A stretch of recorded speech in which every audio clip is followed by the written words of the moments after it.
자, 다음 얘기로 넘어갈 텐데 이 얘기도 굉장히 주말 사이에 시끌시끌했습니다. 주말 사이 강남 대낮 한복판에서 8중 추돌이 일어났는데 추돌이야 일어날 수 있다고 하지만 그 상황 자체가 정말 이해가 안 되더라고요. 그렇죠. 이제 대낮에 강남 한복판에서 벌어진 일입니다. 이 도로 많은 분들이 잘 아시는 그런 도로예요.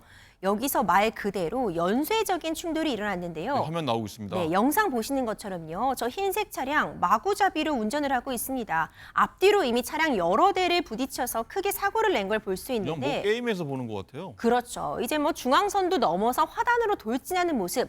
결국 한 시민이 운전석으로 다가가서 강제로 이제 운전자를 내리게 하고 브레이크를 밟고 시동을 끔으로써 이 사고가 종결이 되게 되었는데요.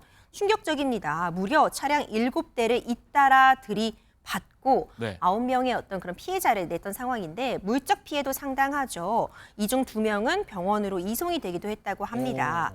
당시 이제 이런 역주행까지 일삼고 도대체 왜 이런 일을 벌인 것이냐 많은 이야기들이 있었는데 간이적인 검사에서는 음주나 아직 약물이 정확히 확인은 되지 못했지만 추가적인 조사는 필요하고요. 본인은 신경안정제를 복용하고 운전을 했다 밝히고 있습니다. 신경 안정제를 먹고 운전을 했다. 네, 그리고 당시 무면허 상태였기 때문에 현행범으로 체포가 되었습니다. 자, 김은배 팀장 이게 정말 하나하나 보면 정말 계속 이해가 안 되는 상황의 연속인데 더 충격적인 게 이 사고 30분 전에 이미 사고를 냈는데 이 아이가 탄 유모차를 끌고 가던 엄마를 쳤다는 거예요. 그렇습니다. 20대의 무면허 운전자가 한시쯤 요한시경 송파 거여동에 있습니다. 이면도로에서 차를 운행하다가 유모차를 몰고 가는 엄마, 즉 4세 아이를 유모차에 태우고 지나가는 유모차를 들이받아가지고 사고를 냈는데 당시에 아마 그 유모차 엄마가 뭐라고 했냐면 이렇게 가면 어떡하냐.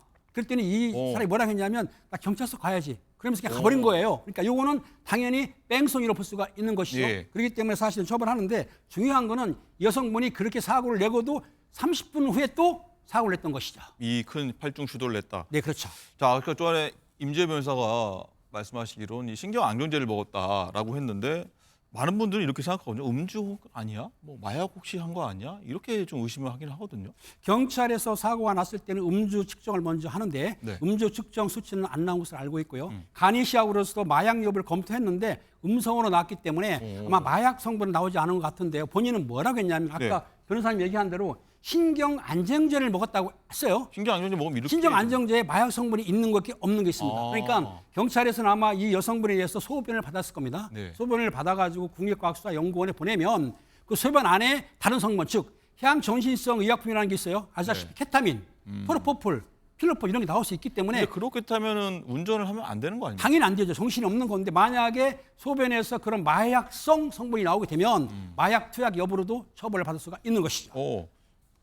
임재 변호사님, 그렇게 되면 본인은 마약 투약한 게 아니지만 신경 안정제를 먹어서 이런 상황이 벌어졌다고 하면은 처벌은 어떻게 되는 겁니까? 우리가 보통이요. 감기 증상이 있어서 감기약 처방받게 되면은 항상 이런 얘기 듣습니다. 이거 졸릴 수 있는 약이에요. 이런 얘기. 약사 선생님이 덧붙여 주시잖아요. 그러니까 경우에 따라서는 정상적인 운전이 곤란할 수 있을 정도로 뭐 감기약을 먹는다거나 본인이 피곤한 상태라면 항상 문제가 될 수 있죠. 하지만 이제 도로교통법에서는 단순히 감기약 먹고 운전을 금하고 처벌하는 조항을 두고 있지는 않습니다. 그렇기 때문에 앞서 말씀 주신 것처럼 이런 일부 정상적인 운전을 할 수 없게 만드는 향정신성 의약품을 먹고 운전하는 것은 금지하고 있지만 포괄적으로 신경안정제를 복용했다고 해서 바로 그것이 처벌 대상이 된다거나 아니면 하지 못하는 그런 운전이라고는 볼 수 없거든요. 그렇기 때문에 정밀한 그 조사 결과를 확인하는 것이 무엇보다 중요할 것 같고 일단 그 부분을 빼고라도 이번 사안 같은 경우는 처벌 대상이 되는 부분들이 너무 많습니다.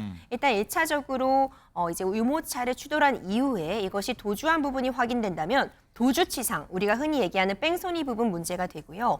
무면허였다면 이제 무면허 부분에 대한 부분, 이런 부분들이 이제 다 종합적으로 문제가 되기 때문에 오늘 구속영장 실질 심사도 진행될 예정입니다. 네, 그렇군요. 김은배 팀장님 마지막으로 이 간이 검사에서는 마약 음성 결과가 나왔는데 정밀 검사가 들어간다고 하면 말씀하신 것처럼 양성으로 나온 경우도 있습니까? 양성 경우 나온 경우가 있습니다. 있기 때문에 지금 말씀하신 대로 이건 있습니다. 왜냐하면 신경 안정제를 의사의 처방에 따라서 먹었는데 그 안에 마약 성분이 있다고 그러면 처벌할 수는 없지만 의사의 처방 없이 추가로 또 먹을 수 있지 않습니까? 이런 경우에 마약 성분이 나오면 마약 투약 여부로 조사할 수 있기 때문에 처벌이 더 강해지는 것이죠. 알겠습니다. 한번 상황 지켜보도록 하겠습니다.